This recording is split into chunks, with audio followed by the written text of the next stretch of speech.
Welcome to FYAAHSTARR TV. Today we are here with historical investigator and teacher KURIMEO from YouTube and also on the social medias. Welcome, welcome. Thank you for having me.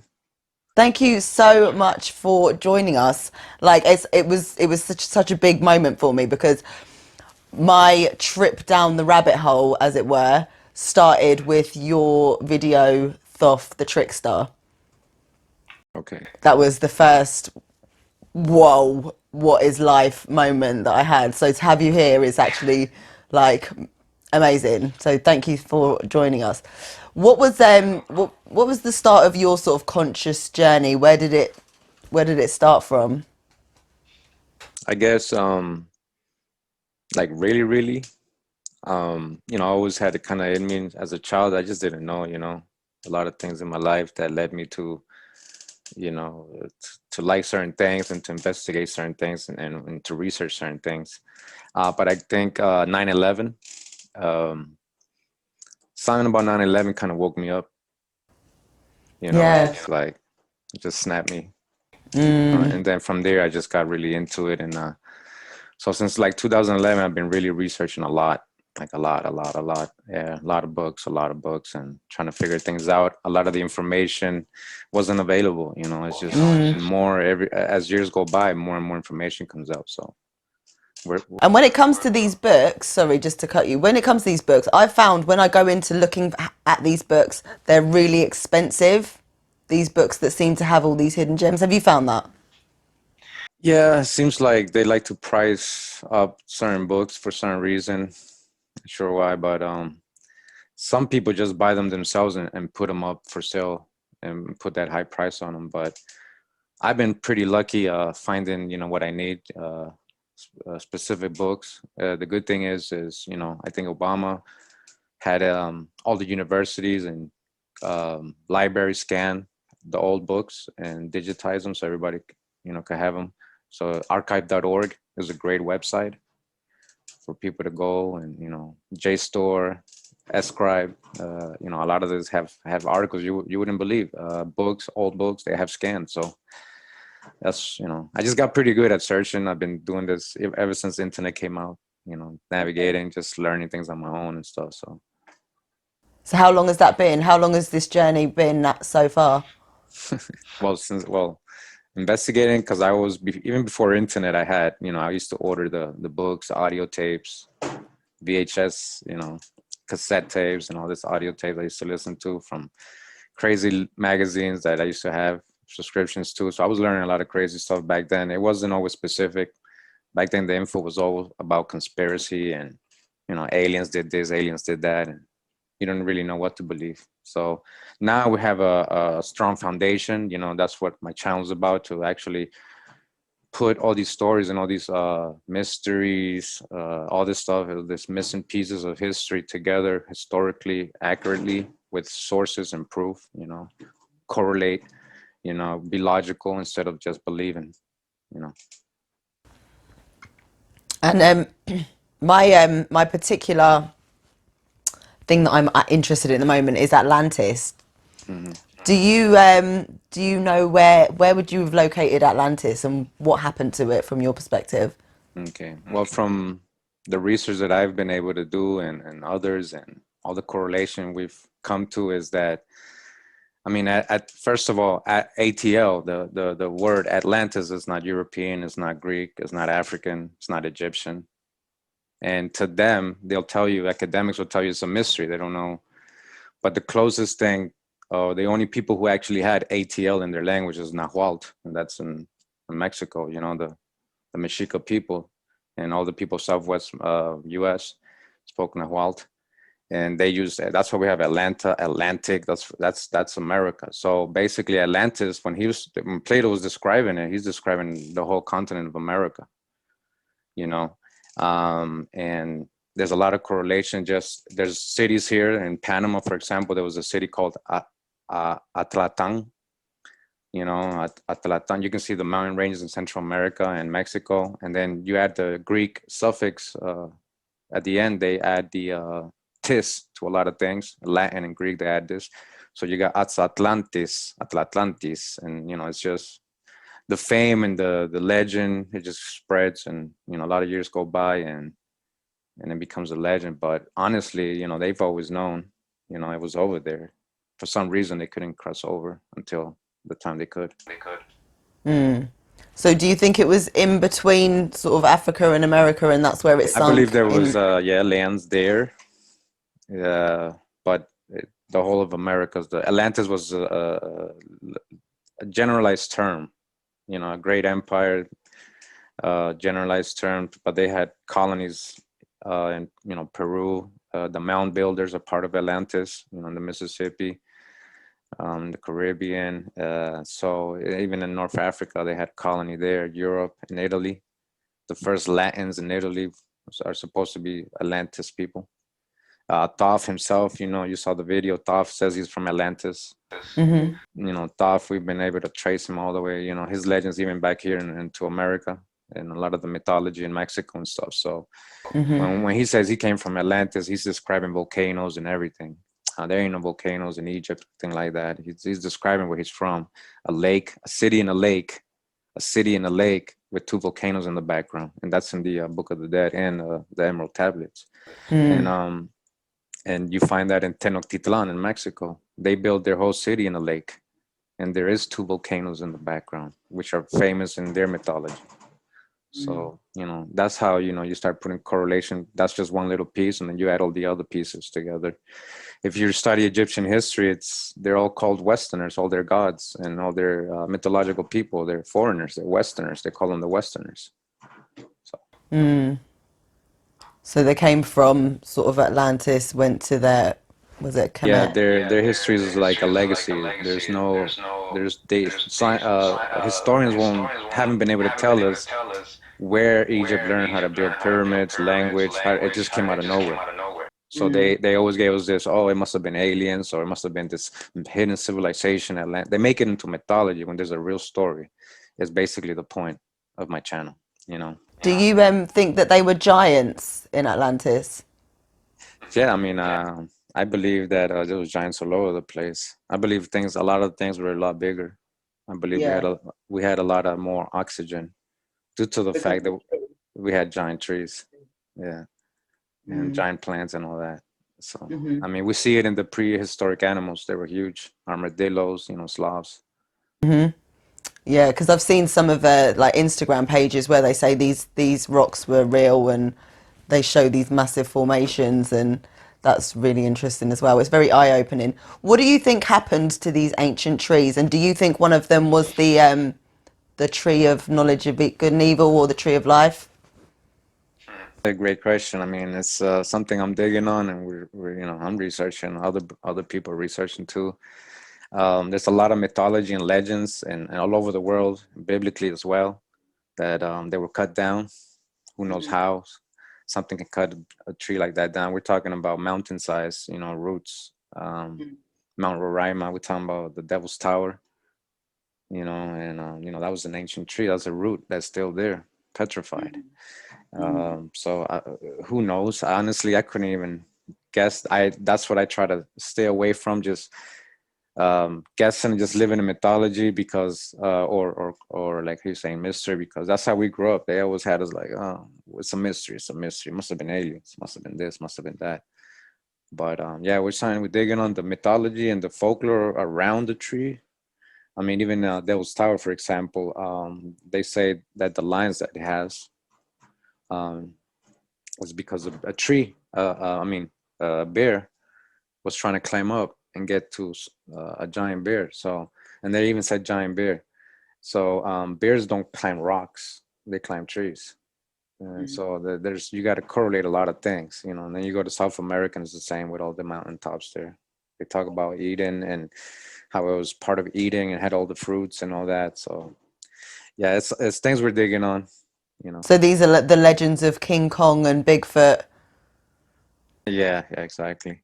That's what I love. That I love going into the mythology, and the more I've dug into it, the more I think it's mythological fact rather than it not being. It's just kind of painted off as it being fictitious. But I do think there's a lot of truth in it. I see we've got like a Black Panther in the background there. One of our theories here at Firestar TV is that Wakanda may have been like the first Eden. What do you think about that? Yeah, I mean, it would make sense that Eden was a Wakanda or part of Wakanda. I mean, well, we definitely know that Wakanda is a Native American word from many different tribes for the creator, the Great Spirit, you know. The Sioux, Wakantanka, you know, and we know that it's not anything to do with Africa. So anybody dressing like jaguars or leopards or anything like that, that existed here in the Americas. They were jaguar warriors, you know, and the Black Panther, the coat, only exists dominant in the Americas. It's recessive in the leopard in Africa, meaning that it originated here in Americas. So the black coat of the jaguar, we have black jaguars. They have spots. We just can't see them because they have a black coat. But that's more dominant over here. That's not an African thing. And so they would use the Black Panther pelt as well, not just the colored one. And you know, they were dressed just like a Black Panther that was here. They were warriors, and that's where they get these ideas from. You know. And obviously, with the Native American sort of tribes, there's a theme of the werewolves and the wolves as well. And it's sort of touched on in sort of like stuff like Twilight, where they have the native people and then the pale faces. Do you think that's sort of like a reference in when Columbus came and took over? It could have been, yes. And there's a lot of mythology in the native culture that you'd be like, wow, you know, and what are they really saying? Was there actually really werewolves or coyote people?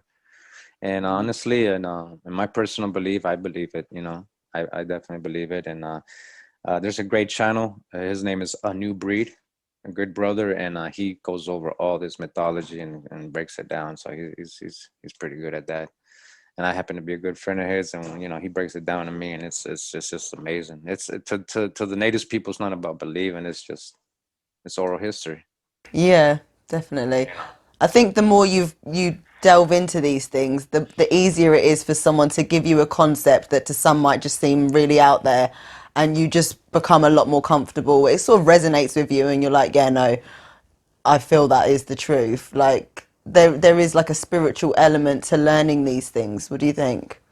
Definitely, definitely. I think that there's a time for everything, so I guess there's a time for everyone. You know, everybody has to, I guess, learn it or have their own different journey. But yeah, like a lot of the stuff, you know, people ask me, how do you find this stuff? I mean, it's just, I don't know. Maybe it's a spiritual connection. It's sent to me. Who knows, you know? But definitely, if in this society, if you don't take it spiritually, then it becomes like a business. It becomes just another hustle. Then you forget about the essence, and it just becomes about making the money. And because deep down, a lot of people initially when they start something, they were like they wanted to help. Then it's just like, you know, we get trapped into society and stuff. So you know, but I think that knowledge shouldn't be charged. You shouldn't have to pay for it. I think that colleges and universities, that's it's just the wrong system. School, all that, I don't. It should be free. You know. Touching back on the spiritual element, one of the things that sort of sent me on a bit of a spiral after the Thoth video was where you talked about how he went to the Council of Luomong, or was it something Lumong, and they created this Christos because the people wanted someone to worship. And obviously, there's this whole thing with Jesus Christ. Do you think there was a real person called Jesus Christ? And what was his role and what was his real name, do you think? Yeah, I was gonna make a video. Excuse me, sorry. Yeah, I was gonna make a video about it. I'm still working on it. It's so deep what I want to explain that I haven't been able to get to it. But um, you know, Jesus Christ, Jesus means something. Jesus, where they get the Jesus from. They say it translates from the Hebrew Joshua, right? But it really doesn't. Um, you know, Zeus we know Zeus is a Greek god, right? Zeus, the element Zeus is in Jesus, Zeus, right? Jesus. The Christ means Messiah or anointed. Um, it's a Greek word, Christ, right? So when you go break it down to the Paleo Hebrew, you go really deep into the Hebrew. It actually means a deliverer, somebody who delivered his people or delivered, you know. And that's why, you know, we try to go historic. That's what I try to do on my channel. And you know, to my belief at first was that, you know, Joshua was somebody important, the one in the Old Testament. And now we kind of know that he actually was the actual one they're using allegorically in the New Testament. He was the actual one. If you follow Joshua, he was actually the one that took over after Moses. He was blessed. He delivered the people to Jerusalem. And he didn't do it on a donkey saying peace to everybody. He did it with the sword. He went to these holy cities that they were living in and he took them out. This is, you know, scripture. And there's no movies about Joshua, you know. There's a reason for that. Even Joshua means that there's a title. Joshua is a title. It doesn't, that wasn't the person's name. You know, so we know Moses had kids and everything. So we're correlating all this stuff. We know, I see that Eliezer's one of Moses' sons. And I know there's a biblical Eliezer who was a commander under Moses and all that. He had the same attributes as Joshua. So we're looking into that. We're digging into that. But actually, to get back to your question, being a historical person, yes, we're talking about in America, most likely they're referencing Quetzalcoatl, you know, as Joshua or Moses and stuff like that. So that's what we're trying to, you know, dig into. All these things we know happened over here. So we're trying to connect who could have been, when it happened. And, you know, we know most likely in the 1100s, it seems to be a time when this historic person might have lived, 1000 AD, 1100s AD, you know, going with a real timeline chronology, because even our chronology is kind of off. Which chronology is best to follow? Because this is a question I'm just dying to know.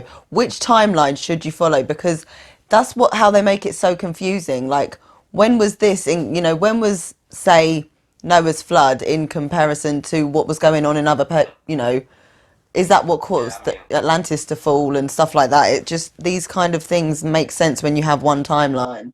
Yeah. It's hard to say, you know, I couldn't even guess when these things happened. We're just trying to like that. Well, that was a reference point, 1100. We're getting close to that. We know the book of Daniel, I believe, was written in the 1200s, I think. And so that's why we're, you know, recording all this stuff. And just how the history here and the medieval history it is starting to kind of like connect. But regarding the timelines, there's a great research from this person named Anatoly Fomenko. Very great, smart guy from Russia. Like, he has so many awards and titles and degrees and stuff. And nobody really knows about him, but he put his work with his team, and they really broke down that the timelines have been altered. And there's 3 different timelines. They pushed people back 3,000 years in one case, another case 1,000 years, and another case 350 years. When they put all the history of the world together in a big gym, it was like 20 feet long. I have the timeline they did. It's like 20 feet long, like if you print it. And they started, you know, putting all the coincidence together, all the eclipses that were similar, all the dynasties that had the same amount of kids, same name kids, and they noticed there was 3 different stories. All of this, it was the same people. So one person got pushed back 3,000 BC. So when we thinking King David, all this stuff, and we thinking BC times, to us, it's like, that was so far back. That ain't nothing to do with us. But this actually all happened much recently. Ooh, just so interesting, honestly. I have so many questions. What do you think about the idea of, obviously, we know that there are some sort of gods, aliens, some outside force, whatever people want to call it. And in the beginning of the Bible, there's a lot of people walking with God. Do you think it's one God, or do you think it's several gods that they're talking about in the Bible? Hmm. Well, even the first commandment is, you know, don't worship any other god. So it's clearly telling you there's other gods. You know, just you know, that people would take as gods at least. You know, so yeah, that the Bible is definitely talking about different gods. And so when they say stuff like Moses was talking to God up on the mountains, this is the Hebrew God. Well, that's what yeah, we believe that, you know, in that case he's talking to the Most High, you know, Heya Heya. Because I even told him, you know, just call me, just tell him I'm Heya Heya. I am. So, you know, we know Heya Heya is the breath, you know, it's Hawa. Basically, the root word is Hawa, and it means breathe in and breathe out, male and female. Mm. Wow. And when like I've started sort of looking into sort of more alien technology, or you know, the ancient technology stuff that was used in like Egypt and stuff like that, and portals and stuff like that. When you add in sort of this technology into the stories of the Bible, I feel like they make a lot more sense. But when, say, Moses was talking to a burning bush, do you think that's allegorical, or do you think there's a portal there, and you know there was some sort of technology that was Yeah, a, yeah, definitely. or an iPad, yeah, a tablet? Like I'm even before the research, that was always my thoughts. You know, I'm thinking, I'm always picturing something else when I'm, you know, I was reading scripture as when I was younger and stuff. You know, I believe so. I believe there was more to it. You know, because then, you know, when you break down, that's the thing. Like we don't really understand the ancient Paleo Hebrew, the Picto. You know, the Picto. It's been altered. It's been translated. You know, to Greek, Latin, German, English, Spanish, just from English to Spanish, like it's so different. They leave out so much in the Spanish Bibles. Like, you know, I read Spanish, so they change everything. You know, so just in that, so imagine from Spanish to from the Paleo Hebrew, how much it has changed, and the story, how much it has been allegorically. Yeah, even in the own Bible, it tells you to be careful of the what men's write, because it has been altered. It says, tells you that in Scripture that it has been altered. Where do you think you can find the purest source of the Bible? Hmm. I think honestly, to answer that, I think the real truth is within us. And that's what I'm trying to like show. Like, you are the book. Like, they're, you know, this, you know, they're writing about you.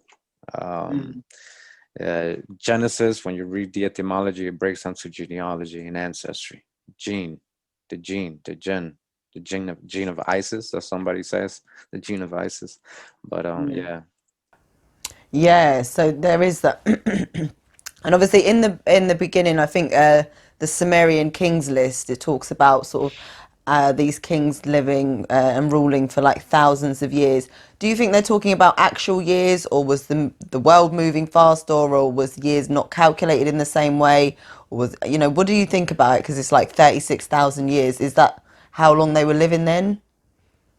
Um, the thing about the Sumerian, okay, so first of all, there was no actual Sumerian nation or tribe. Sumerian was a reference to people dwelling in summer. It's like saying Californian, right? So it could be a person from India, a person from China living in California, but they're both referenced as Californians now. But that doesn't mean that's what they are. So people dwelling in summer were called Sumerians, but they weren't a specific people who had a specific language. Zechariah Sitchin didn't really know there is no Sumerian script. Most of it is Assyrian. That whole area, Asia Minor and all that, that was all mostly Assyrian. Um, Assyrian people come out of Ashur. Ashur is one of the sons of Shem. So the Assyrians were Hebrew, a type of Hebrew, right? We're not talking about Israelite yet. This is way before, you know. So it's Sumerians, King's List, right? They they've broken it down the 400,000 years span that they actually had to match most of the other ancient calendars, which is about 40, 45, 50,000 years. That like the Hindu calendar goes back to, the Mayan, Asian calendars. So, and in these calendars, they've broken them their epics into ages, like the first age, the second age, the third, or the fifth sun, the third sun. And you find that all over the Americas and all over the world. They have different ages, and they explain their floods, and they explain the different what happened. So those might be more accurate to go by. And what do you think the difference is between, or what is the difference between a Hebrew and an Israelite? Okay, well, a Hebrew can be anybody that comes out of Eber. Eber, progenitor of Abraham. So it's before Abraham. All right. Eber comes out of Shem. That's why Shem's also is given that. That's why they say the Semitic, the Hebrews are Semitic or Shemitic, because Eber came out of Shem, and then from Eber, that's where they get the Hebrew, Eberu, Eber. But Hebrew just means etymologically, anybody who crossed, anybody on the other side, anybody who has crossed the river, or an immigrant. That's a Iberu, Hebrew, Iber, on the move, migrant. So Hmm. quite literally, like if somebody's in Europe or Africa and they say he from the opposite side, because literally if you go to the etymology, that's what it says. Anybody in America would be anybody in the opposite side, right? Hmm. But Hebrew, like you got Abraham, right, the patriarch of most of the religions. He had Isaac, right? So and Ishmael. Out of Isaac came Jacob. Out of Ishmael came the Arabs and a lot of the Muslims and stuff. So they're Hebrew too, but they're not Israelite. Because Israelite is it's not like a place. It's a tribe. It's a genealogy. So Hmm. you got Abraham, Isaac, then you have Jacob, and out of Jacob was named Israel, and his people are Israelites. That's a like a family, like saying the Carsons, the Johnsons. But eventually the Israelites were spread out throughout the world, and they did mix with a lot of nations. Even Jacob's the Israelites themselves are mixed because Jacob had four different wives, and one of them Mm. was Egyptian, and one of them was Canaanite. Mm. So even the Israelites, you know. So when it comes to I suppose how Christians would deem, because obviously there's this white Christian belief that everyone is redeemable, and then there's this black Christian black belief that only people who are from the 12 tribes are redeemable. What is your take on the redeemable and the unredeemable? Hmm. Yeah, I think that first of all, only like I would say the Great Spirit of the Most High can tell you who's redeemable. He knows the hearts of everybody and what their everybody's intentions are. Because self-proclaiming, I don't think you can self-proclaim. Oh, I'm saved. I'm this and that. Because that's just ego right there. Um, but I think that even in Scripture it says that 1/3 of the Israelites, or not all the Israelites are going to be saved, and there's going to be others taken into the nation from other nations, actually, and that's Scripture. Mm. Um, with where the position of Atlantis was, do you think that has any relevance or correlation with what happens in the Bermuda Triangle? Definitely, yeah, definitely. There's the Bermuda Triangle, and then the Dragon Triangle. Yeah, what we believe could be a wormhole, something like that. What they tell us. What is a wormhole? We learned that worms are dragons recently, so we're digging into all this stuff. Worms and dragons. Yep, that was another reference for dragons. So a dragon's hole, and we know that these recent movies like Godzilla and Pacific Rim, and they got all these things coming out of Yeah. so also could be the high energy pyramid under there, uh, Hmm. messing with things. But yeah, I definitely think it has something to do with a cataclysm and something that's under there. And what are your thoughts about wormholes and sort of things being able to come in and out of this dimension? Yeah, I think I wouldn't say I can't prove it, but I believe and that these things are possible, and I believe that that's what we think aliens or whatever. And, I see them more as like evil entities, sort of what you would call demons, Hmm. and Christianity, other than aliens. And a great example of that was the movie Encounters of the Fourth Kind. They kind of spilled the beans there a little, because the alien turned out to be like a Sumerian demon. Oh, yeah. He was an Anunnaki, and he was speaking Sumerian, which Mm. is Assyrian. Mm. Yeah. So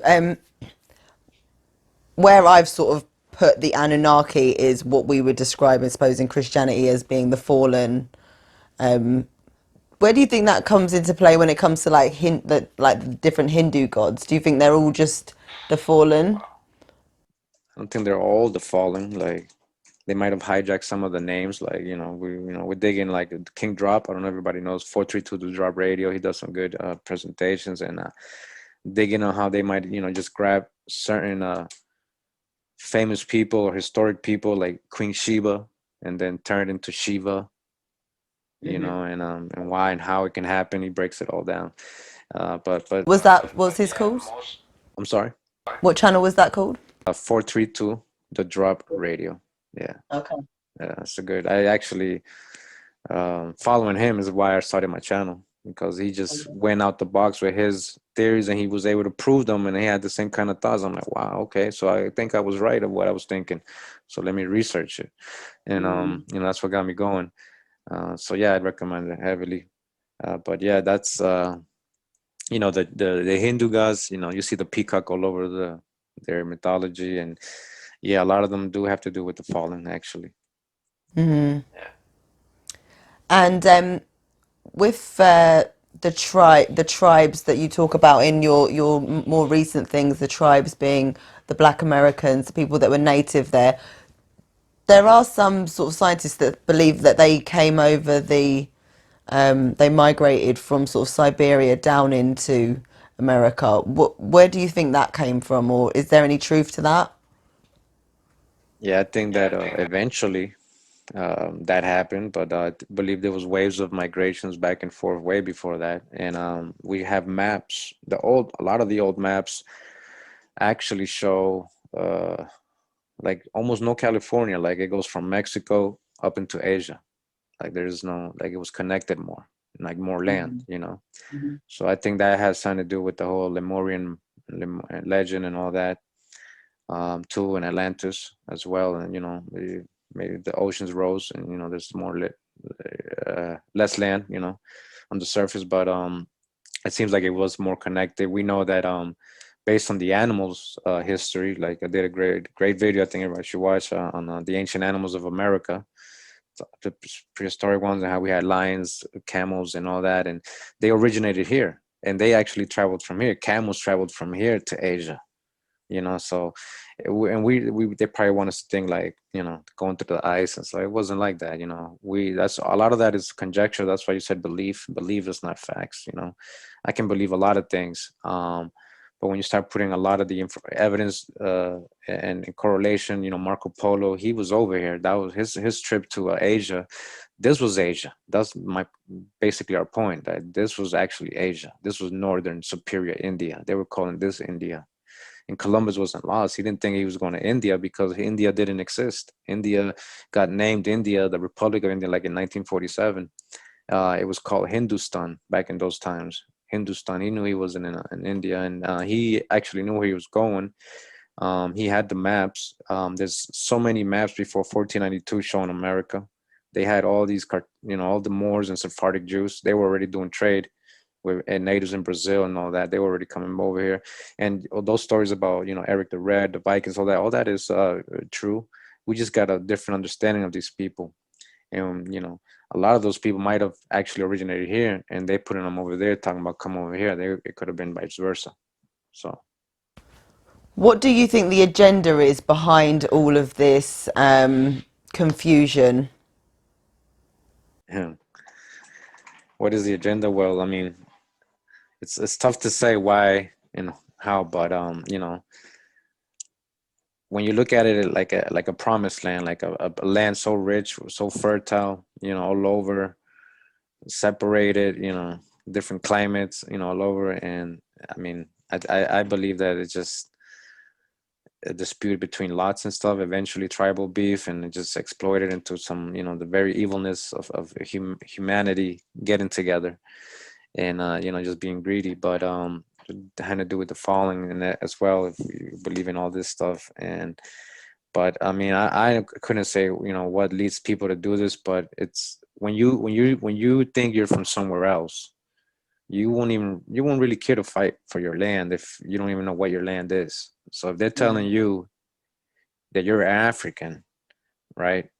They're not only oppressing you, or suppressing you in information or anything like that. They're doing it as a whole, because now you're in the UK, so now you be like, well, I know I'm dark skinned, but I know some of my friends from the Americas on here, but we eventually go back to Africa. But that might not be true.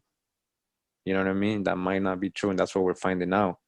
And so like it's easier to go over there, take somebody's land, misclassify everybody, and then just say you're from somewhere else. You'll never be like, oh, this ain't my land. You don't have no identity, you know. But when for a person like me, it always goes down to scripture and just, you know, what it says there and stuff. If we're gonna go with it fully or fully not, you know, we got to go into it, you know, fully, and we got to try to understand what it's saying. So, you know, it say, you know, we will fall off and everything, and but that we will regain it and we'll be scattered and all that. And you know, there's a message in there that, you know, I try to follow historically, and it seems to have added up, you know. And so you said sort of about the different tribes of Judah. Where do you think the different tribes of Judah are in terms of being spread out on a map now? Yeah, that's hard to say. I know there's a lot of people have like the maps showing in different parts of America, different tribes, but you know, I don't believe that's all accurate. You know, it's really hard to say. We're digging on that. We're really digging on that. I have a very strong correlation that a lot of the people in Mexico are the tribe of Issachar. Just due to their whole history and how it matches the tribe of Issachar and what they would do, how what they would achieve, especially with mathematics and being very smart and building, and it just matches and stuff. But it's really hard to say. That's the kind of things we're trying to like research right now and trying to figure out, because all we did was always assume, and we never really thought to think, okay, because when you think about also this native brother, he was, you know, he looked just like you, and he was telling these Hebrew Israelites on the street, like, you know, that's wrong right there. He's like, what? He's like, you're from the Manasseh people. He's like, yeah, but we're not from Cuba.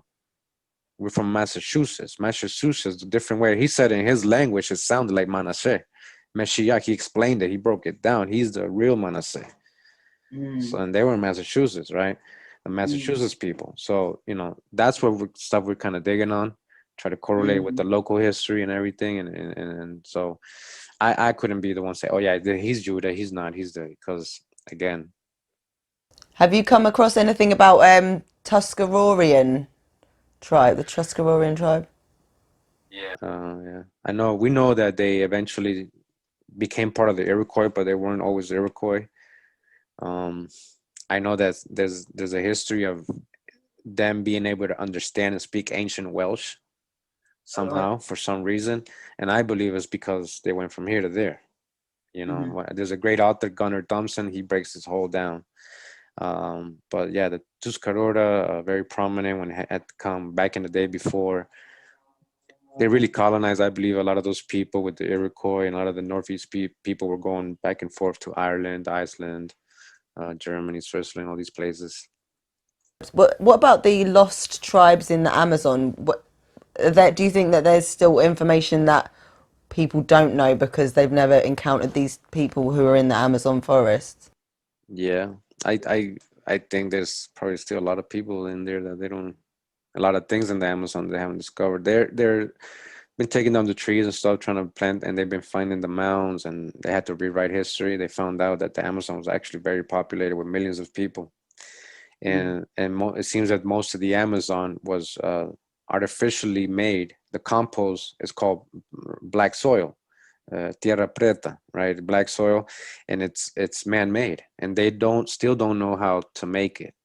So if you Google tierra preta, black soil, Amazon, you'll see the information, and they tell you this is man-made. Like all of the Amazon, about 6 feet, you know, at least everywhere.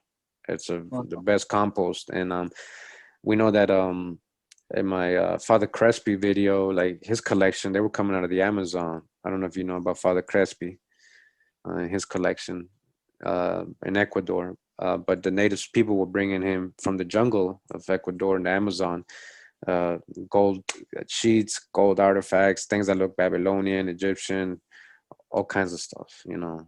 And he had that collection there until he died, and then it was put in a vault by the Vatican. So Yeah, there's a lot of things in the Amazon still to be discovered. Do you think that Eden could be located in the Amazon? I think one of the eatings, yeah. I think that One of them. Yeah, I think Mount Roraima. We think, not I think, That's why I say again, 432 to drop radio, great research. Learn from a lot of people too. Mount Roraima was definitely seems to have been a tree. Mount Roraima. That's actually in the movie Up, an animated movie Up. Oh yeah. Angels Falls, I believe. They were called Yeah, yeah. Paradise Falls, something like that. Mm. And that's Mount Roraima right there. You see, that's a trunk. And Yeah. the local legend is that it was a paradise. They gave all the fruit to all the animals and the people around it. There was a plentiful tree. It was huge. It was cut down and it created a giant flood. That's the local indigenous legend there. And I didn't expect to find that because I never, we didn't. Who would research it as a tree? But and then Mm. you research it and you actually find a local legend that's stayed in it. So it's Mm. just, we just keep going with that, and then you go to Devil's Tower, you go to all of them, they're all the same. They all have these legends of these ancient trees. So I believe Mm. that was I don't know if we lived under trees or what, or like Avatar, but I believe Avatar is showing a lot of symbology with the tree and stuff, and how people just Yeah. lived off it and everything, and it was their thing. But yeah, I think that it was like a Eden there, and Columbus actually, when he got to the Orinoco River in South America, the Orinoco actually flows out of Mount Roraima and the Amazon. It actually helps flow all those giant rivers. So we know, that's water coming out of there. That's life, and he said that that river has to be coming from the paradise, the Garden of Eden. That's what he said. He wrote that down, and that's Yeah. that's that's his primary source. Mm. Do you think that's why they're trying to burn the Amazon down? Because they're trying to find it, these powers that be? I think, yeah, they've always been trying to, like, they're El Dorado and all that. They've been searching for all these Okay. cities of gold and stuff. Like I said, at the Father Crespi collection, I believe there's so much of that still. We know that the Inca's brother, the brother of Atahualpa, who Atahualpa was the person who got invaded by the Spaniards, the Moorish Sephardic Spanish people of color, Mhm.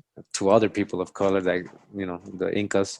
Atahualpa was murdered and stuff. His brother escaped, and he ended up right there in that whole region of Venezuela, the Amazon, French Guiana, all those here. He had a major kingdom there, and that's where the legend of El Dorado comes from. And that was Inca gold and stuff. So it's just, I believe it's still in there somewhere. What in there? Obviously, I keep referring back to the Bible, but like cities like Sodom and Gomorrah that were just like burned down to the ground. Where do you think they are located when we look at the world now? Yeah. Okay. We we're pinpointing, or we have a theory, or I guess correlation, whatever you want to say or believe, that Sodom was, we Sin City. I believe Las Vegas has never lost its. That's why they named it Sin City, Mhm. right? The whole point of Sodom and Gomorrah is that they were sinful people, and it was so Las Vegas might be one of the candidates for Sodom. Gomorrah might be L.A. Gomorrah, the glamour, Hollywood. You know, so we definitely know it might have been in that region right there. Mhm. There seems to be a lot of monuments there that they're calling, hills, and these architectural, these balancing, these rocks balancing on that's not natural. And Mhm. when you go into the mud fossil history, the mud history, it gets very interesting, and it just starts correlating a lot with my research. And yeah, you see maybe there was some kind of major cataclysm. You can see evidence of monuments being destroyed, or places that could have populated a lot of people in man-made stuff, not just mountains and peaks and stuff and plateaus, that whole Mhm. area. Wow. How are you coping with the pandemic? Has that affected you in any sort of way with what you're doing and being able to sort of meet up with people that are on this same sort of trail of thought as you? Yeah, kind of like lessens your contact locally, but thanks to the internet, it haven't been really affected with my channel or anything like that. Thanks to the internet, luckily. But yeah, locally, yeah, that's kind of like, you lose connections, and you start meeting people less, and even family, you know. So it is a little tough with that, but luckily the internet is on. As long as the internet is up, you know, I'm gonna keep doing my thing. And have you found in your research any correlation between what's happening with this pandemic and sort of what's said biblically in the Bible, and then what you found in your own sources as well? Well, plagues and all that is written about numerous times in the Bible. So yeah, I would say that there has to be, you know, correlation, you know, whether it's man-made or real or whatever. But I believe that even when it's man-made, that the Most High, the Great Spirit, has everything, you know, under, like, everything is done with His supervision and for His, you know, for some reason everything happens for a reason, right? Because we may look at it like a bad thing, but I don't know, like, hey, it's like I said, hey, a lot of the animals returned to the waters. A lot of the stuff getting clean. The atmosphere is getting cleaner. Turtles are returning here in Central America, laying more eggs. There was one that was going extinct. Their numbers are up again. So it depends, I guess, when you see it. All I just feel like if people feel like, you know, they should worry, I feel like they should be prepared or start prepping, you know, like if they feel like they need to, you know, that might help them, you know, get through it. Or but I believe that we can get through anything, you know, like if we just like take control of our thoughts and actions, like we don't allow them to put thoughts in our heads and put a certain vibe of fear and doom and all this, because we'll help them create it. So I think we gotta just go with our own vibe, like what you do, man. Just keep doing what you do, and you know, I think those people will fade away, man, eventually. I think the rest of us will eventually smarten up and wake up. Yeah. And obviously this all sort of kicked off like last year, and it was just after the Amazon, the Australia fire, sorry. There was the Amazon fire, which is quite big, and the Australian fire. Do you think that there's any sort of, you know, is there any way that they could have unleashed something from the Amazon or from these fires, like a virus? Because it seems to have gone all the way around the world. Yeah, man, that could be possible. I like to just come out with wild theories and then not back them up with any That could be any sources that or could be very history. possible. That's what I'm saying. We might think it's man-made and stuff, but it might not be. And I mean, I know they've been opening up a lot of mummies too, and and over there they've just been scanning them, opening them up, and who knows what. You know, we know the movies, the legends talking about they had curses and stuff, and plagues and stuff will come out of them and stuff. So who knows what is going on? Yeah, it could be an ancient. It could be something they used on us and the, you know, the Indians when they were, you know, when they came. It could be an old virus, you know. Who knows, man? But yeah, definitely everything on the.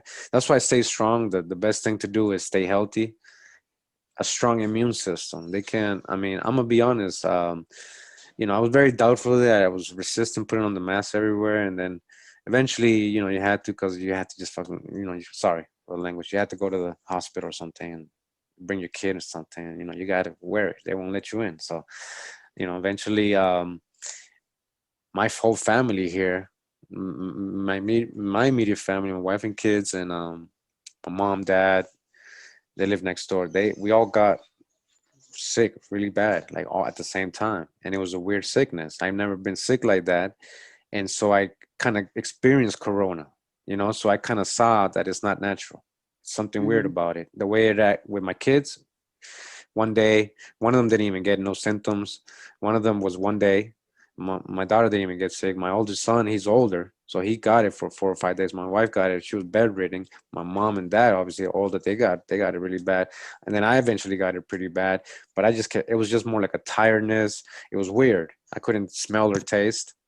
You know, so everybody gets it differently. So it's a very weird virus.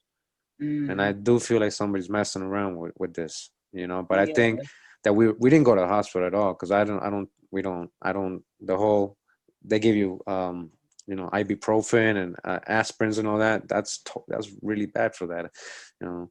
And I'm not a doctor or anything. Nobody take my advice, but I don't think I don't believe that is good for the corona thing. I don't think you should, you know, there's other things to take, and the oxygen and all that. So we just stayed home and we got naturally cured, and took me about 3 weeks. It was very strong. So I know it's out there. Something's out there. I kind of like, okay, it's out there. We got it now. We survived it, and we know how to take. We know how to get rid of it too. So like, what I'm saying is, I'd recommend everybody just have a strong immune system. You can do it naturally, and if you get What do it, you think the best things to take for it to build a strong immune system are? a lot of garlic, ginger, lemons, moringa. Moringa's great. Moringa's good for that.